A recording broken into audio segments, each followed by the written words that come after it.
جس نے ایک وار میں چھپکلی ماری 100 نیکیاں. جتنے وار کم ہوں گے نیکیاں کم. کیوں؟ علماء اس میں حکمت بیان کرتے ہیں جتنے زیادہ وار میں مارو گے جانور کو اتنی تکلیف ہوگی.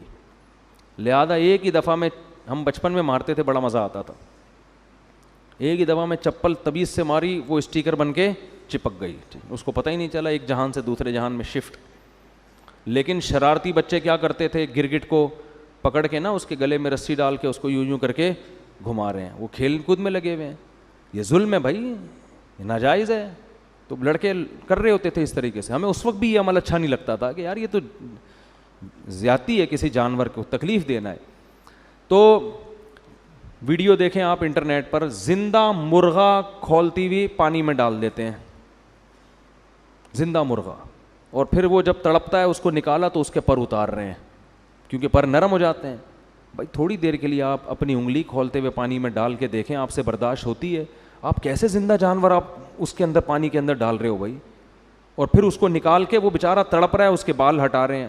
آپ کی تو انٹرٹینمنٹ ہے, آپ کی لذت اور مزے ہیں, اور اس جانور پہ کیا گزر رہی ہے وہ جانور ہی جانتا ہے.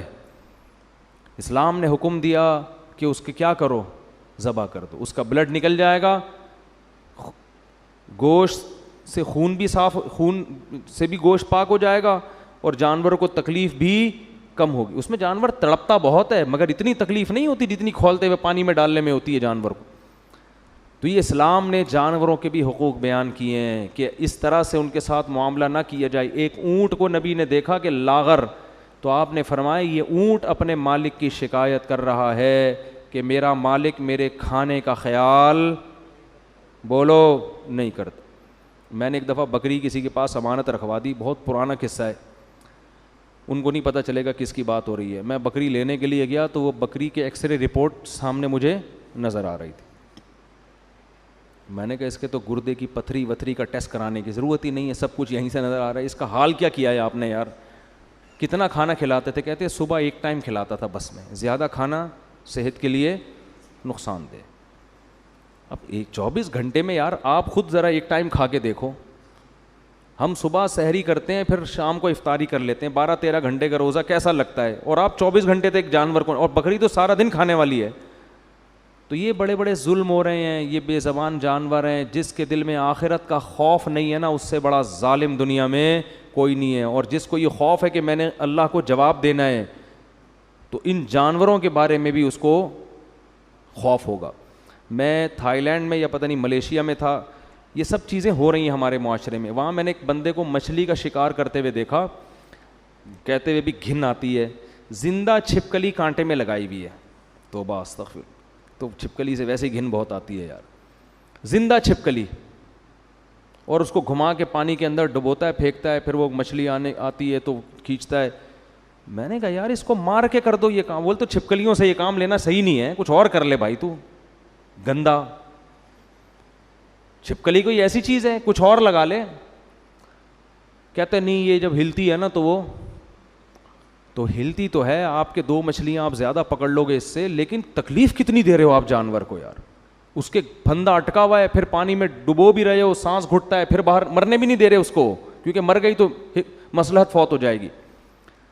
اس سے بڑا ظلم بعض لوگ یہ بھی کرتے ہیں کہ سمندر میں کانٹا لگا کے رات کو چھوڑ کے چلے گئے, صبح آ کے نکال لیا. اب رات کو جو مچھلی کانٹے میں پھنسی ہے, پوری رات اس کے جبڑے میں اس کانٹے, آپ ذرا اپنے جبڑے میں کانٹا گھسا کے دیکھو, آپ کو 2 منٹ میں اندازہ ہو جائے گا. ساری رات وہ کیا کرتی ہے, تڑپتی رہتی ہے. جال کا معاملہ الگ ہے, جال لگا کے چلے جاؤ اس سے کچھ نہیں ہوتا, کانٹا لگا کے آپ جائیں نہیں, جیسے ہی آئیے اس کو کھینچ کے باہر نکالیں. تو یہ سارے جانوروں پہ ظلم ہے جن کا قیامت کے دن حساب دینا پڑے گا. ہاں اس میں اعتدال کی راہ ہے کہ اب ایسا نہ ہو کہ چیونٹی مارنا ناجائز ہے تو اب دیکھ دیکھ کے چلنا شروع کر دیں کہ میرے پاؤں کے نیچے کہیں چیونٹی نہ آ جائے. اتنی تکلف کی ضرورت نہیں ہے. وہم لا یشعرون, سلیمان علیہ السلام بھی دیکھ دیکھ کے نہیں چل رہے تھے لشکر میں کہ نیچے جو آ گیا تو آ گیا, اب تھوڑی اتنا کسی کے پاس